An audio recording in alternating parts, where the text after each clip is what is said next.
Shalom, selamat hari Minggu. Jemaat yang terkasih dalam Tuhan Yesus Kristus, sebelum kita mulai ibadah kita berdoa. Berdoa dimulai.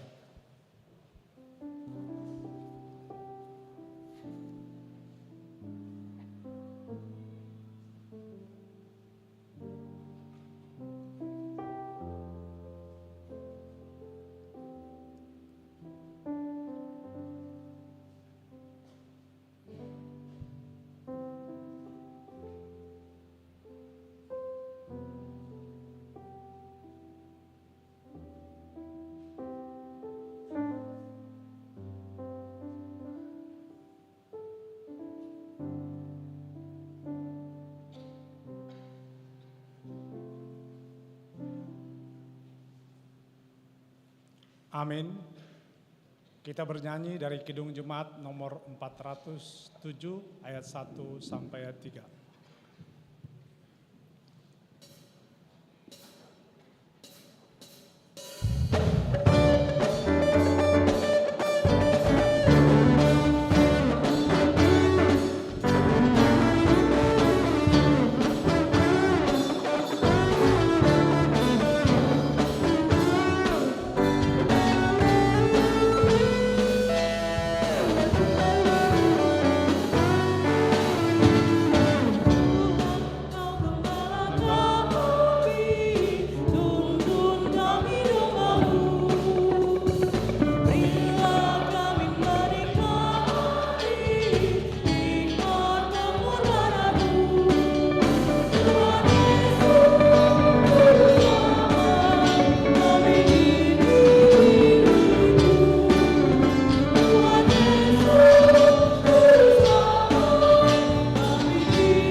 Di dalam nama Allah Bapa dan nama anaknya Tuhan Yesus Kristus dan nama Roh Kudus yang menciptakan langit dan bumi. Amin. Allah yang telah mengasihi kita dan yang telah mengutus anaknya sebagai pendamaian bagi dosa-dosa kita. Saudara-saudaraku yang kekasih, jikalau Allah sedemikian mengasihi kita, maka haruslah kita juga saling mengasihi. Haleluya.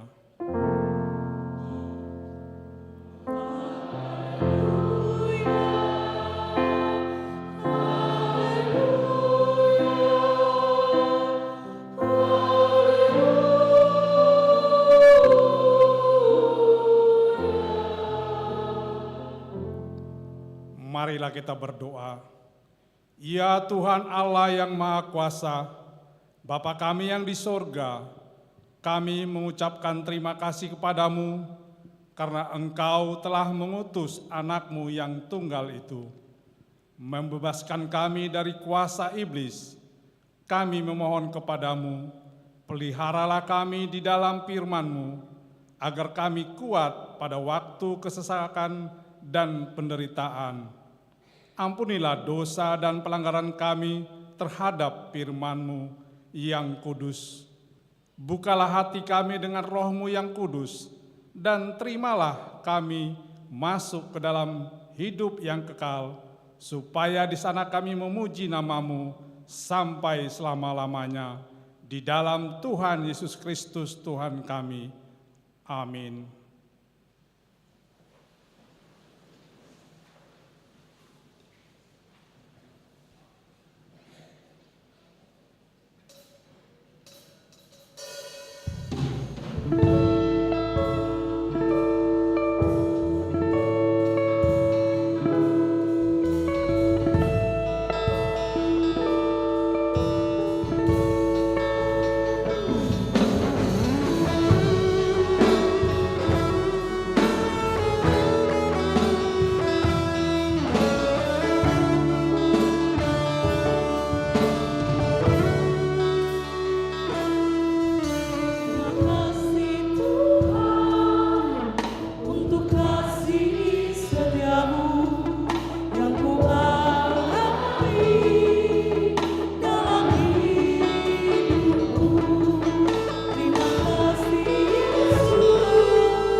Dengarlah hukum Taurat yang keenam dan maksudnya. Demikian bunyinya. Jangan engkau membunuh. Maksudnya adalah kita harus takut serta kasih kepada Allah. Sebab itu, jangan kita mengancam kehidupan tetangga kita maupun mendatangkan bahaya kepadanya, melainkan kita harus bersahabat dan membantu kebutuhan hidup mereka. Marilah kita berdoa mohon kekuatan dari Tuhan untuk dapat melakukan yang sesuai dengan hukum-Nya. Ya Tuhan Allah, kuatkanlah kami untuk dapat melakukan yang sesuai dengan hukum-Mu. Amin.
Marilah kita merendahkan diri untuk mengaku dosa kita. Kita berdoa. Ya Allah Bapa kami yang Maha Kuasa dan Maha Pengasih, kami orang berdosa yang hina ini datang ke hadapan-Mu yang kudus dan mulia, mengaku dan meminta keampunan segala dosa dan kejahatan kami. Kami sering mendukakan Tuhan karena perkataan, pikiran, dan perbuatan kami yang tidak benar. Kami tidak mengasihi Engkau dengan segenap hati, dengan segenap kekuatan, dan dengan segenap akal budi kami. Dan kami tidak mengasihi sesama manusia seperti diri kami. Kami layak kena murka-Mu dan terkutuk selama-lamanya. Tetapi sekarang kami datang memohon keampunan dosa kami. Tolonglah kami agar kami dapat bertobat dan meninggalkan segala kejahatan kami karena Yesus Kristus anak Allah yang tunggal dan karena nama-Mu yang kudus itu. Ya Allah, kasihanilah kami orang berdosa ini.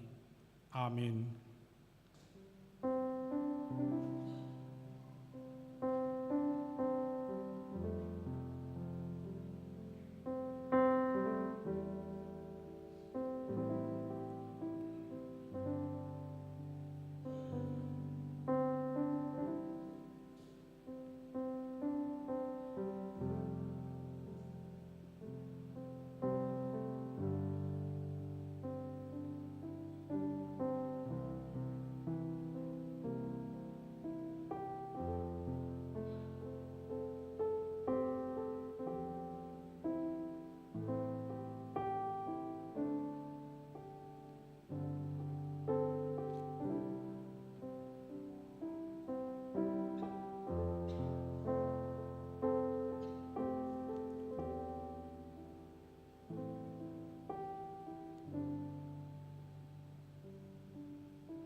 Dengarlah janji Tuhan tentang pengampunan dosa. Demikian firman Tuhan, tetapi engkau memberati aku dengan dosamu, engkau menyusahi aku dengan kesalahanmu. Akulah dia yang menghapus dosa pemberontakanmu oleh karena aku sendiri, dan aku tidak mengingat-ingat dosamu. Kemuliaan bagi Allah di tempat yang maha tinggi. Amin.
Firman Tuhan yang menjadi epistel minggu ini diambil dari Mazmur 51 ayat 1 sampai ayat 10. Kita membaca secara bergantian.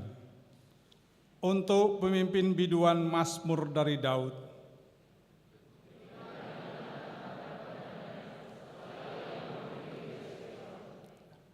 Kasihanilah aku ya Allah, menurut kasih setiamu.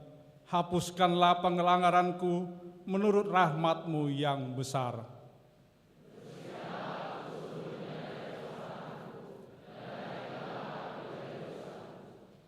Sebab aku sendiri sadar akan pelanggaranku, aku senantiasa bergumul dengan dosaku.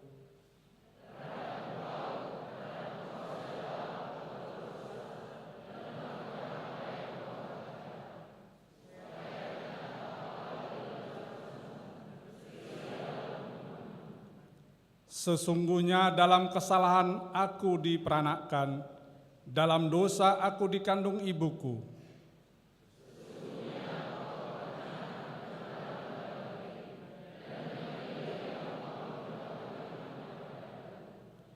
Bersihkanlah aku daripada dosaku dengan hisop, maka aku menjadi tahir. Basuhlah aku, maka aku menjadi lebih putih dari salju.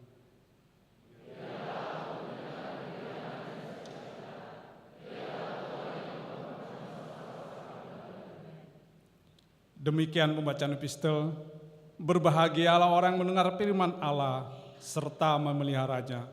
Amin.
Marilah kita bersama-sama mengaku iman kepercayaan kita. Sebagaimana teman-teman seiman di seluruh dunia, kita bersama-sama mengucapkannya. Aku percaya kepada Allah, Bapa yang Maha Kuasa, Khalid langit dan bumi. Aku percaya kepada Yesus Kristus, anaknya yang tunggal Tuhan kita, yang dikandung daripada Roh Kudus, lahir dari anak darah Maria, yang menderita sengsara di bawah pemerintahan Pontius Pilatus, disalibkan, mati dan dikuburkan, yang turun ke dalam kerajaan maut. Pada hari yang ketiga, bangkit pula dari antara orang mati, naik ke surga, duduk di sebelah kanan Allah, Bapa yang Maha Kuasa. Dari sana akan datang kelak untuk menghakimi orang yang hidup dan yang mati. Aku percaya kepada Roh Kudus, dan adanya satu gereja yang kudus dan ham, persekutuan orang kudus, pengampunan dosa, kebangkitan daging, dan hidup yang kekal. Amin.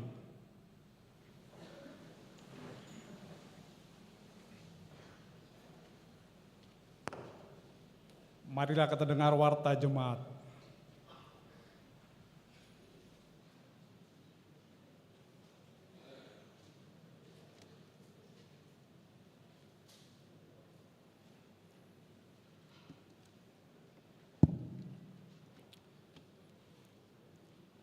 Warta Jemaat di HKBP Sutoyo, Resort Sutoyo, Minggu 11 September 2022. Pertama, nama dan topik minggu. Nama minggu kita adalah Minggu ke-13 setelah Trinitatis. Topik minggu, Allah menginginkan pertobatan. Kedua, pemberkatan nikah.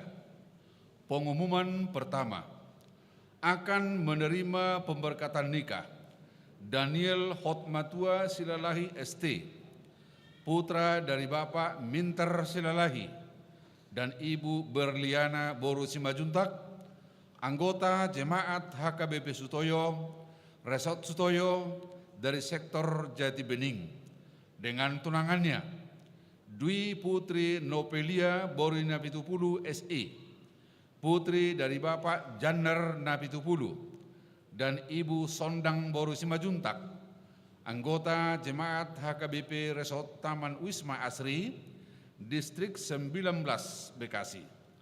Pemberkatan nikah Sabtu 17 September 2022 di Gereja HKBP Sutoyo, Resort Sutoyo, pukul 8 WIB. Pengumuman kedua, akan menerima pemberkatan nikah Victor Jeremia Siarobi S, putra dari Bapak Tumpak Simajuntak dan Ibu Tiurlan Boru Simatupang BBA, anggota Jemaat HKBP Sutoyo, Resort Sutoyo, dengan tunangannya Kaesilia Linda, putra dari Bapak Raimandus Linardi Kartono dan Ibu Dersina Borunenggolan, anggota Jemaat HKBP Semarang Barat, Resort Semarang, Distrik 18 Jabarteng D.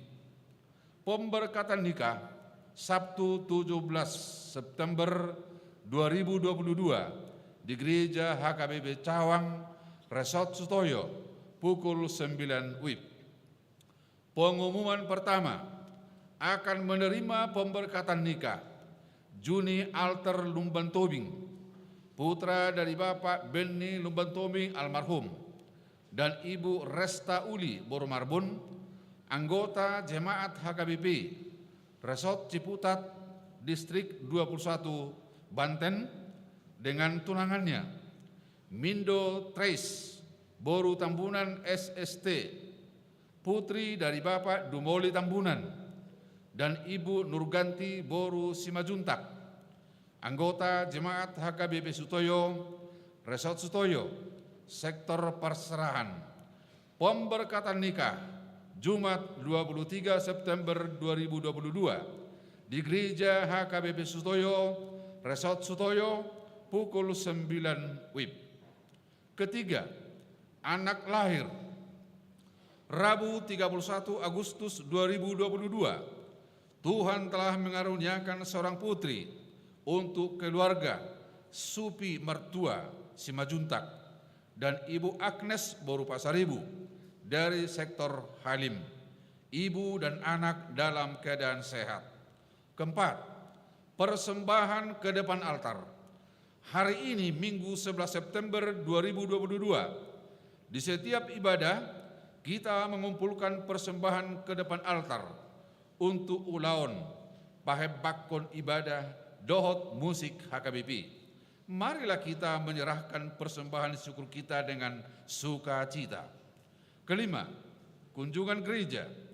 Hari ini Minggu 11 September 2022, Paduan Suara Kasih Cair HKBP Sutoyo akan melaksanakan kunjungan gereja ke HKBP Cikande, Resort Serang, Distrik 21 Banten, sekaligus mengikuti ibadah dan mempersembahkan lagu puji-pujian melalui kor untuk kemuliaan nama Tuhan.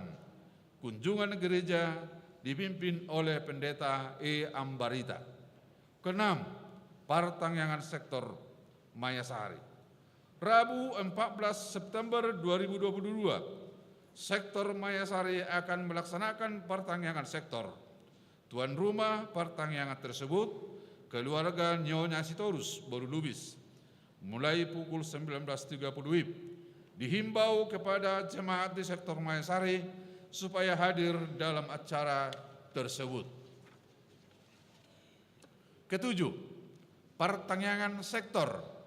Kamis 15 September 2022, gereja kita akan mengadakan pertangyangan sektor secara tatap muka masuk pukul 19.30.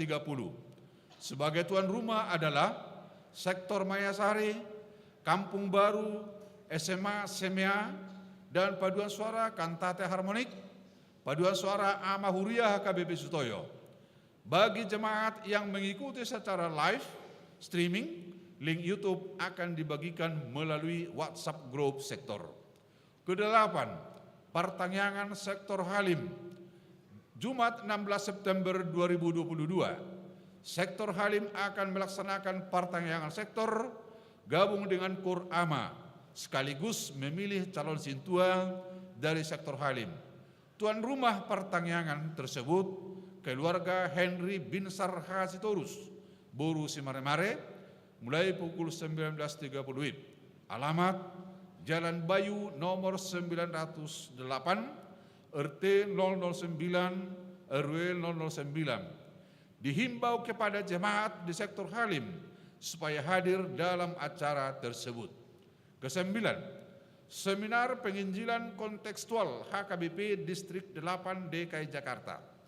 Jumat 16 September 2022, HKBP Distrik 8 DKI Jakarta akan melaksanakan seminar penginjilan kontekstual bertempat di HKBP Suprapto. Utusan dari setiap gereja 5 orang ditambah 1 orang full timer. Dari HKBP Sutoyo diwakili oleh Dewan Merturia dan seksi sending tambah 1 orang full timer. Ke-10, kegiatan bersih-bersih lingkungan gereja. Jumat 16 September 2022, dalam rangka Parahyon Ama, Pesta Gotilon dan Pesta Tahun Kesehatan, HKBP Sutoyo, Seksiama dan Parupuan akan melaksanakan kegiatan senam pagi, olahraga sehat di halaman gereja, dan dilanjutkan kegiatan bersih-bersih di lingkungan gereja mulai pukul 6 sampai dengan 30. Selesai diharapkan kita bersama-sama dalam acara tersebut dan masing-masing membawa alat kebersihan, sapu, kain pel, ember, dan peralatan kebersihan lainnya. 11. Pertangyangan bulanan Paduan Suara Kantate Harmonik. Sabtu 17 September 2022, Paduan Suara Kantate Harmonik HKBP Sutoyo akan melaksanakan pertangyangan bulanan. Tuan rumah pertangyangan tersebut, keluarga Lamhot Nebaho, Boru Siregar, mulai pukul 19 WIB. Alamat Jalan Jati Timur 6, nomor 282, Blok A, Porong Bumi Bekasi Baru, Rawalumbu, Bekasi Timur. Dihimbau kepada anggota Paduan Suara Kantate Harmonik supaya hadir dalam acara tersebut. 12. Konpen HKBP Distrik 8 DKI Jakarta. Senin 19 September 2022 akan dilaksanakan Konpen HKBP Distrik 8 DKI Jakarta bertempat di HKBP Resort Sutoyo. Tuan rumah konven distrik tersebut adalah HKBP Resort Sutoyo, HKBP Resort Rawamangun, HKBP Resort Pulau Mas, HKBP Resort Pulau Jahe, HKBP Resort Pulau Asem. Konven distrik 8 akan dimulai pukul 10 WIB sampai dengan selesai. Ke-13, lowongan kerja. Gereja HKBP Sutoyo membuka lowongan kerja untuk 1 orang tenaga administrasi keuangan. Persyaratan untuk lowongan kerja tersebut minimal tamatan SLTA atau sederajat dan bisa menggunakan komputer serta diutamakan anggota jemaat HKBP Sutoyo. Bagi yang berminat supaya menyerahkan lamaran kerja ke Sekretariat Gereja HKBP Sutoyo. Penerimaan lamaran kerja ditutup Minggu 25 September 2022. 14. Bazar Seksi Perempuan hingga 18 dan 25 September 2022 bisa dibaca di Warta Cetak.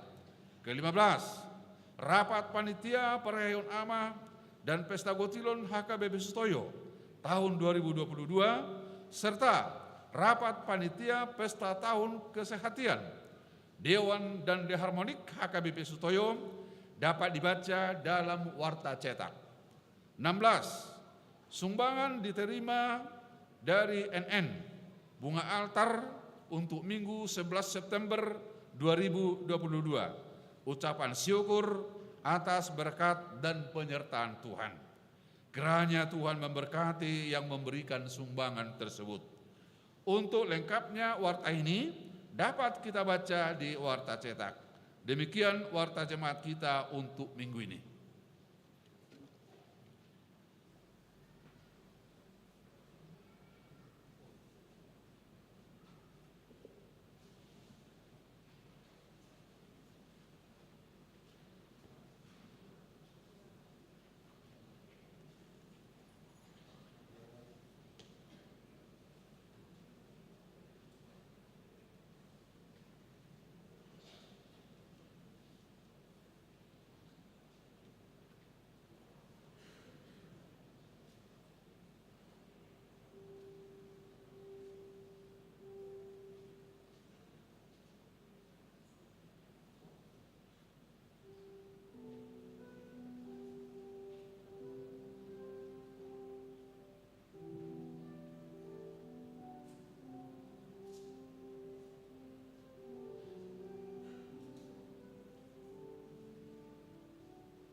Kita bernyanyi sambil mengumpulkan persembahan.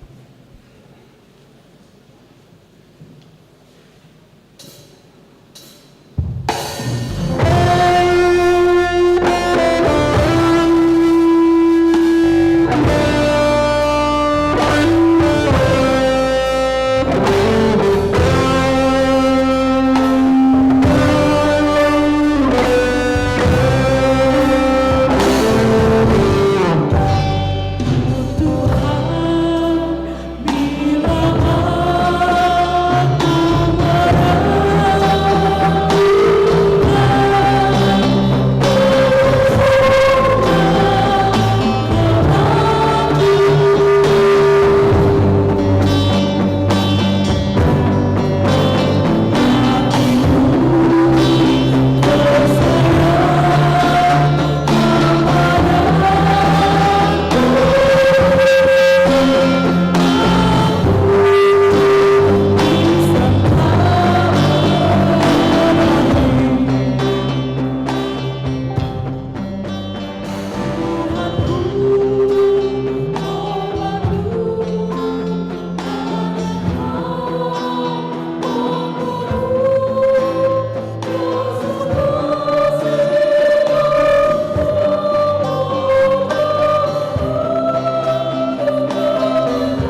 Damai sejahtera daripada Allah Bapa yang melampaui segala akal adalah kiranya menyertai hati dan pikiranmu di dalam Kristus Yesus Tuhan kita. Amin.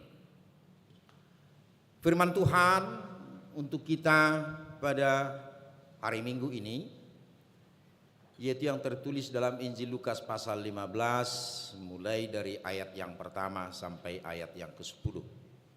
Saya akan bacakan di sini. Para pemungut cukai dan orang-orang berdosa biasanya datang kepada Yesus untuk mendengarkan Dia. Maka bersungut-sungutlah orang-orang Farisi dan ahli-ahli Taurat. Katanya, Ia menerima orang-orang berdosa dan makan bersama-sama dengan mereka. Lalu Ia mengatakan perumpamaan ini kepada mereka. Siapakah di antara kamu yang mempunyai 100 ekor domba, dan jikalau ia kehilangan seekor di antaranya, tidak meninggalkan yang 99 ekor di padang gurun dan pergi mencari yang sesat itu sampai ia menemukannya? Dan kalau ia telah menemukannya, ia meletakkannya di atas bahunya dengan gembira. Dan setibanya di rumah, ia memanggil sahabat-sahabat dan tetangga-tetangganya serta berkata kepada mereka, bersukacitalah bersama-sama dengan aku, sebab dombaku yang hilang itu telah kutemukan. Aku berkata kepadamu, demikian juga akan ada sukacita di surga karena satu orang berdosa yang bertobat, lebih daripada sukacita karena 99 orang benar yang tidak memerlukan pertobatan. Atau perempuan manakah yang mempunyai 10 dirham, dan jika ia kehilangan satu di antaranya, tidak menyalakan pelita dan menyapu rumah serta mencarinya dengan cermat sampai ia menemukannya? Dan kalau ia telah menemukannya, ia memanggil sahabat-sahabat dan tetangga-tetangganya serta berkata, bersukacitalah bersama-sama dengan aku, sebab dirhamku yang hilang itu telah kutemukan. Aku berkata kepadamu, demikian juga akan ada sukacita pada malaikat-malaikat Allah karena satu orang berdosa yang bertobat. Shalom. Saudara yang terkasih dalam Tuhan kita Yesus Kristus, topik minggu kita adalah Allah menginginkan pertobatan. Ada seorang bernama David Kinnaman menuliskan sebuah buku dengan judul Yelosny. Buku ini adalah berlatar belakang sebuah penelitian, dan penelitiannya juga tidak di belahan Asia tapi dalam belahan benua Amerika. Tapi yang dapat kita ambil dari sana adalah sebuah pertanyaan besar yang dia lemparkan. Mengapa orang Kristen muda meninggalkan gereja dan memikirkan ulang iman mereka? Karena melalui penelitiannya dari masyarakat Amerika, begitu banyaknya bahkan jutaan orang-orang muda meninggalkan gereja dengan berlatar belakang yang beragam. Dan penelitiannya dia buat dengan istilah yaitu kelompok mosaik, tanda kutip ya. Istilah mosaik yang dia maksudkan ialah orang-orang muda berumur antara 18 tahun sampai 30 sekian tahun. Dan dia sebutkan dengan istilah remaja dewasa. Kemudian dalam penelitiannya dia juga membagi kelompok-kelompok ini juga berbeda latar belakangnya, berbeda sikapnya, kenapa harus meninggalkan gereja. Kelompok pertama dia sebut dengan istilah kelompok nomaden, yaitu dia tidak lagi terlibat di dalam kegiatan gereja, tetapi masih tetap menganggap dirinya Kristen. Dia tidak pernah lagi datang beribadah, walaupun sejak sekolah minggu, umur pra-remaja, dan sampai remaja masih dia aktif, masih menggebu-gebu. Tetapi ketika dalam posisi tadi, pada kelompok mosaik tadi, kelompok mosaik ini dia gambarkan istilahnya generasi milenial. Mungkin kamu-kamu yang di sini banyak ini dalam level itu. Jadi kelompok nomads tidak mau lagi terlibat dalam gereja, tapi tetap menganggap dirinya adalah Kristen. Tapi dia tidak mau tahu dengan persoalan Kristen, persoalan ibadah, aktivitas gereja. Itu satu kelompok dikatakannya. Kemudian kelompok yang kedua, ada kelompok apa yang disebut dengan prodigals. Kelompok prodigals ini adalah seperti perumpamaan Yesus dalam lanjutan nas ini, mulai dari ayat 11, yaitu perumpamaan tentang anak yang hilang. Dia merasa bukan lagi Kristen, merasa sebenarnya dia Kristen sejak awalnya, tapi dia sudah mulai merasa bahwa dirinya bukan lagi seorang Kristen. Kelompok yang ketiga, dia katakan melalui penelitiannya itu apa yang disebut dengan kelompok exiles, yaitu masih tertanam iman Kristennya, akan tetapi tersesat di antara gereja dan iman, atau mungkin inilah yang disebut dengan istilah memiliki iman gelap. Memiliki iman gelap. Ibarat kita berjalan dalam kegelapan, kita tidak tahu apa yang di depan. Dan bahkan sering juga diistilahkan itu melompat dalam kegelapan. Kita tidak tahu apa di depan, tapi kita berani untuk melompatnya. Jadi dia masih tertanam iman Kristennya, tetapi justru tersesat antara gereja yang hidup dengan persoalan imannya yang mungkin dia mengalami labil atau apapun yang melatar belakangi di dalam perjalanan kehidupannya. Inilah menurut saudara David Kinnaman melakukan penelitian secara garis besar ya. Kalau bukunya memang masih panjang, masih banyak hal yang dia bahas di sana tentang persoalan itu. Namun juga pada tahun 2007, sebuah lembaga masyarakat Kristen yang ada di Amerika juga melakukan penelitian bagi anak-anak remaja Kristen Amerika. Melalui surveinya, ada juga hal yang mengejutkan ternyata ditemukan di situ. Ini tahun 2007 ya. Ternyata 42% remaja Amerika tidak lagi percaya Tuhan. Hal yang mengejutkan. Tahun 2007, sudah puluhan tahun yang lalu. Sampai sekarang saya tidak tahu apakah angka ini naik. Tapi yang jauh lebih lagi yang saya takutkan adalah jika sikap ini, kondisi ini, ataupun penelitian saudara David Kinnaman ini juga menjalar sampai ke Indonesia, karena penelitian dia memang di Amerika, remaja-remaja Amerika. Tapi saya tidak tahu apakah mungkin di Indonesia juga hal ini mungkin bisa terjadi. Mungkin sudah ada kelompok nomads, sudah ada kelompok prodigals dalam kekristenannya, mungkin sudah ada kelompok exiles dalam dunia kekristenannya, yang terkadang tidak tahu arah kemana perjalanan kehidupannya sebagai orang percaya yang menyebut dirinya adalah Kristen. Dan dalam hari inilah bagaimana kita mau melihat.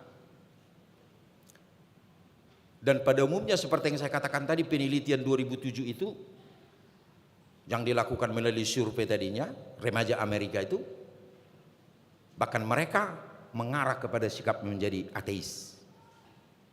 Kita bayangkan menjadi kelompok masyarakat ateis. Ini penelitian dan survei yang dilakukan. Artinya real, tak sekedar sebuah statistik. Dan penelitian saudara David ini pun tak sekedar sebuah statistik, tapi adalah penelitian dari beribu-ribu orang yang dia lakukan kepada orang-orang muda, kelompok mozaik tadi, ya, generasi milenial itu. Bagaimana melalui penelitian ini mau kita diajak sekarang? Artinya saya mau bertanya untuk kita sekarang, dari gambaran yang saya kasih tadi dari penelitian saudara David tadi, di posisi mana Anda sekarang?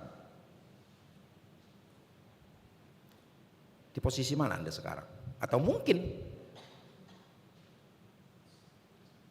Anda di posisi nomads, posisi prodigals, atau posisi exiles, yang mungkin masih tetap Kristen namun tidak jelas arah.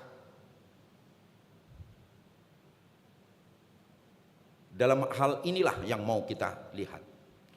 Salah satu menurut penelitian saudara itu, apa yang menyebab? Kecenderungannya adalah ketika tradisi agama yang kental sangat berpengaruh di dalam dunia gereja, sehingga kelompok-kelompok mozaik ini tadi sangat banyak meninggalkan gereja. Dan bahkan ada yang di antara mereka tidak lagi sama sekali, dan bahkan setelah dia dewasa juga tidak pernah berencana untuk kembali lagi ke gereja. Ini yang menjadi satu persoalan yang mau kita lihat. Kalau saya katakan tadi, terlalu banyak datangnya dari bentuk tradisi-tradisi yang menghambat, kebiasaan-kebiasaan, termasuk kebiasaan sebuah ajaran yang tidak perlu untuk dipertahankan. Dan hal inilah sebenarnya secara tidak langsung, sebenarnya nats ini Yesus mengkritik kehidupan orang-orang Yahudi, Farisi dan Saduki. Kalau kita lihat tadi, para pemungut cukai dan orang-orang berdosa biasanya datang kepada Yesus dan mendengarkan dia. Maka bersungut-sungutlah orang-orang Farisi dan ahli-ahli Taurat, katanya ia menerima orang-orang berdosa dan makan bersama-sama dengan mereka. Mereka bersungut-sungut, berkomentar. Mungkin seandainya sekarang ini dalam dunia maya, wah ini sangat viral, ini sudah viral, bahwa Yesus mau duduk bersama dengan orang-orang yang dicap dan stempel adalah orang-orang berdosa. Sebuah tradisi, kebiasaan agama atau pola-pola beragama yang boleh kita katakan sedikit tradisional, yang akhirnya menjadi penghambat gitu. Menjadi penghambat. Dan untuk itulah kenapa Yesus mengutarakan perumpamaan ini. Sebenarnya ini kritik tajam. Walaupun sangat lembut kalau kita ceritanya, sepertinya enggak ada apa, biasa aja. Ada 100 ekor domba, satu sesat, 99 ditinggalin dulu, mencari yang satu. Sangat lembut. Tapi sebenarnya ini tajam yang dimaksud. Mengkritik pola mereka, pola beragama, seperti yang saya katakan tadinya, yaitu susah menerima orang yang mau kembali. Di gereja HKBP juga boleh jumpa seperti ini. Seandainya ada tiba-tiba datang yang jarang-jarang ke gereja, wah ini bisa dicurigai nih. Ini kawan ini kok datang, ngapain ini? Bro, kali ini datang ya, gitu. Otomatis minggu depan dia tidak akan mau datang. Kenapa? Karena kita udah curiga gitu loh. Itu bentuk tradisi-tradisi yang terkadang terbangun sadar tidaknya kita, bukan sebuah tradisi yang membangun, tapi justru sesuatu hal yang semakin menurunkan ya nilai-nilai. Dan dua bentuk yang digambarkan oleh Yesus tadinya melalui perumpamannya. Ibarat domba yang hilang satu, yang 99 ditinggalkan. Kemudian digambarkan lagi seorang ibu yang kehilangan dirham, mata uang ini. Pada ketika itu zaman Yesus 1 dirham itu gaji bekerja 1 orang, gaji 1 hari. Dia kehilangan dalam bentuk koin ini dirhamnya. Kemudian dia juga mau mencari ya dirhamnya yang hilang. Sudah terkasih dalam Kristus Yesus, apa yang mau dikatakan oleh nats ini? Siapapun kita, bagaimanapun keberadaan kita, apakah kamu termasuk kelompok yang nomad, yang prodigals, yang exiles tadinya? Ingatlah bahwa kamu sangat berharga di mata Yesus. Itu yang pasti. Makanya dia mau meninggalkan 99 lagi dan mencari yang satu lagi. Itu gambaran sangat berharga. Siapapun kita, keberadaan kita. Dan di posisi yang bagaimanapun kita sekarang, ingat, Yesus menginginkan engkau kembali ke jalan yang benar, sesuai dengan kehendak Tuhan sendiri. Dan ingat, Tuhan mencintaimu, Tuhan mengasihimu, dan tidak perlu untuk ragu, datang kembali.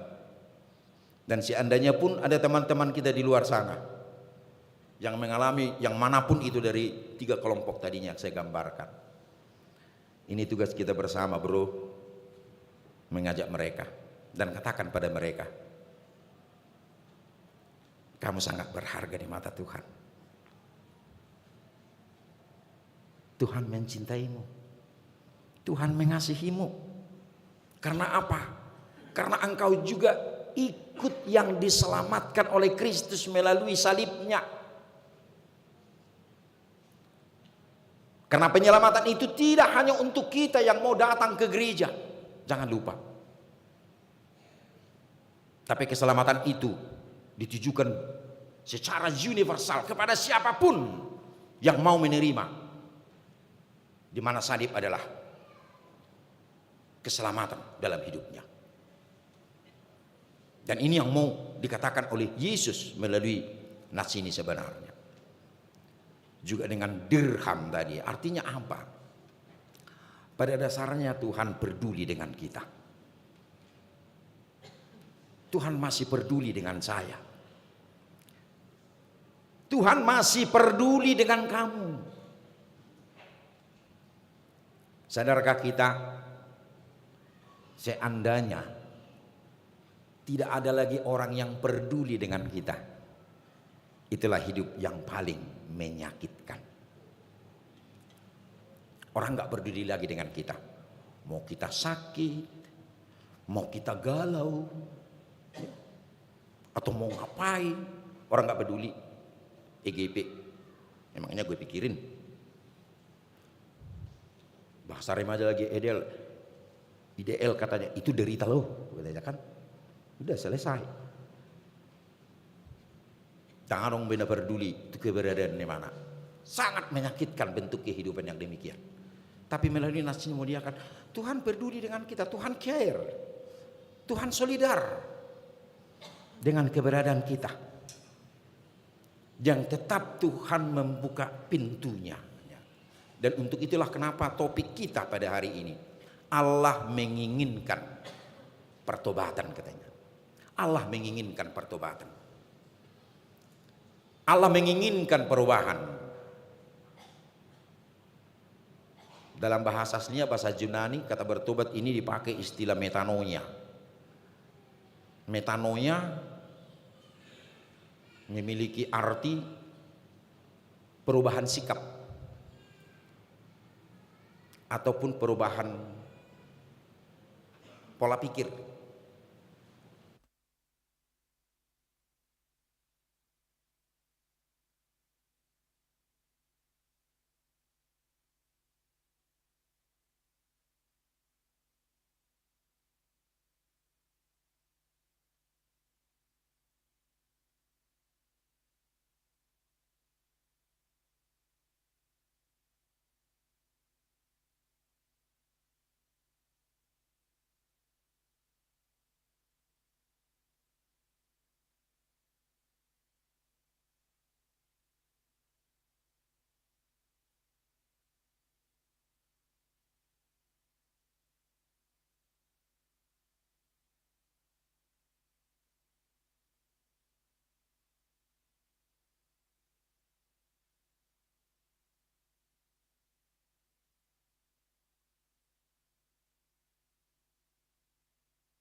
Terima kasih atas firman-Mu Tuhan. Kami juga berdoa untuk saudara-saudara kami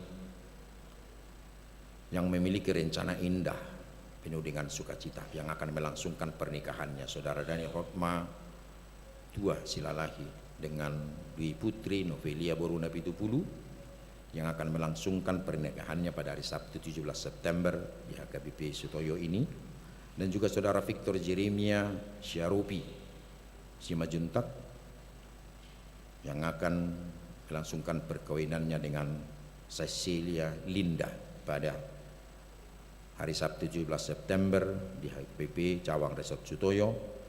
Juga saudara Juni Alter Lumban Tubing dengan tunangannya Mindo Trace Boru Tambunan yang akan melangsungkan pernikahannya 23 September di gereja HKBP Sutoyo ini. Biarlah Tuhan sukacita ini terwujud sesuai dengan rencana-Mu.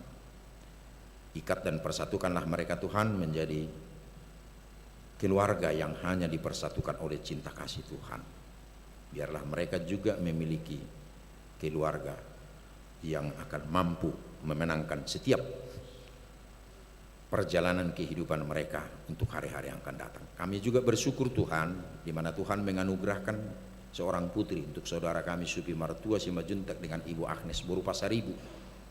Izinkan Tuhan mereka membimbing, mendidik anak yang Tuhan anugerahkan kepada mereka. Jadikan mereka menjadi orang tua yang bijak dalam membesarkan anak yang Tuhan anugerahkan.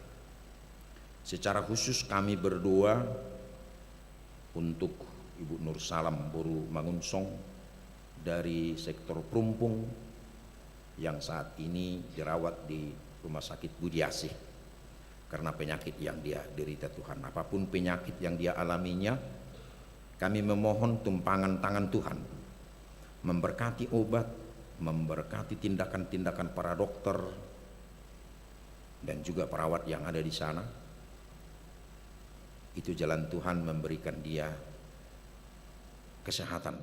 Tapi terutama Tuhan, walaupun secara fisik dia mengalami sakit penyakit, tapi biarlah Tuhan imannya tetap kuat dan mengingat Engkau. Hanya Engkaulah Tuhan yang menjadi tumpuan dan dambaan kami. Mungkin banyak Tuhan dari saudara-saudara kami yang dalam keadaan sakit saat ini yang kami tidak tahu. Kami juga menyerahkan mereka ke tangan Tuhan. Atau mungkin banyak yang mengalami penderitaan, atau mungkin sampai pada tingkat berputus asa oleh beragam hal dalam kehidupan. Kami juga berdoa untuk mereka Tuhan. Kuatkan mereka, mampukan mereka, memenangkannya, agar untuk hari esok dia masih mampu memiliki pengharapan dan melangkahkan langkah kehidupan yang baru untuk sebuah masa depan yang lebih baik. Kami menyerahkan semua hidup kami ke tangan-Mu Tuhan. Terpujilah nama-Mu. Hanya dalam Kristus Yesus kami berdoa dan bersyukur. Amin.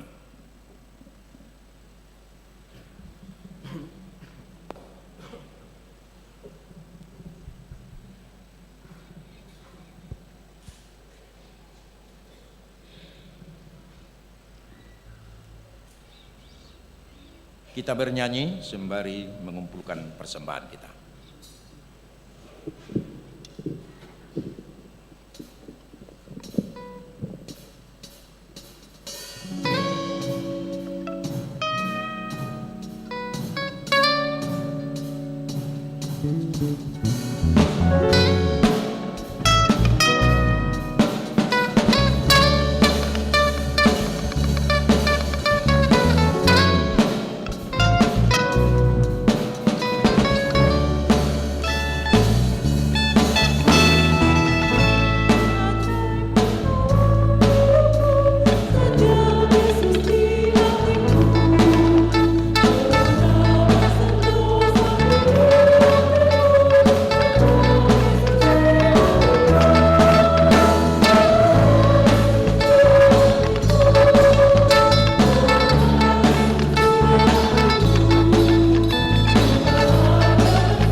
Marilah kita berdoa menyerahkan persembahan kita kepada Tuhan. Ya Allah Bapa kami yang di surga, kami mengaku bahwa Tuhan adalah sumber dari segala karunia yang melimpah dalam kehidupan kami masing-masing. Sebagian daripada karunia itu kami serahkan kembali sebagai persembahan kepada Tuhan. Terima dan berkati persembahan umat-Mu ini, agar dapat kami pergunakan untuk pekerjaan dan pelayanan kerajaan Tuhan di dunia ini. Buka hati kami untuk mengenal betapa banyak berkat dan karunia yang kami peroleh dari Tuhan, supaya kami senantiasa bersyukur kepadamu di dalam nama Yesus Kristus Tuhan kami. Amin.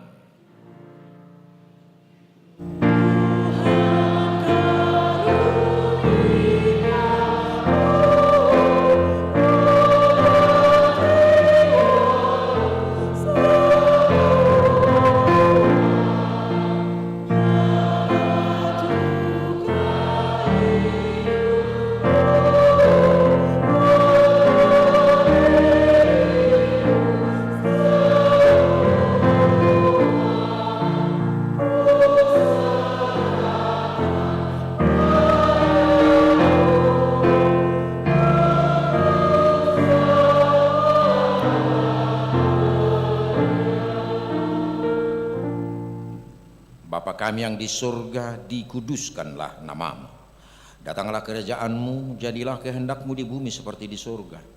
Berilah kami pada hari ini makanan kami yang secukupnya, dan ampunilah kami akan kesalahan kami, seperti kami juga telah mengampuni orang yang bersalah kepada kami.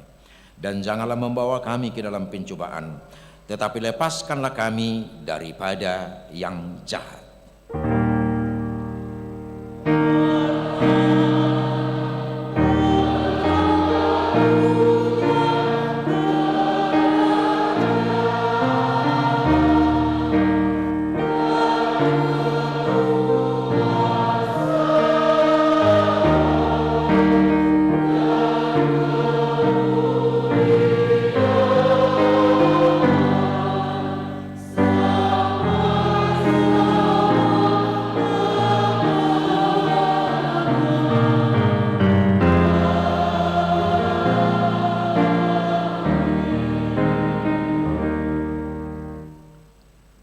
Tuhan memberkati dan melindungi engkau. Tuhan menyinari wajahnya kepadamu dan memberimu kasih karunia. Tuhan menghadapkan wajahnya kepadamu dan memberimu damai sejahtera. Amin.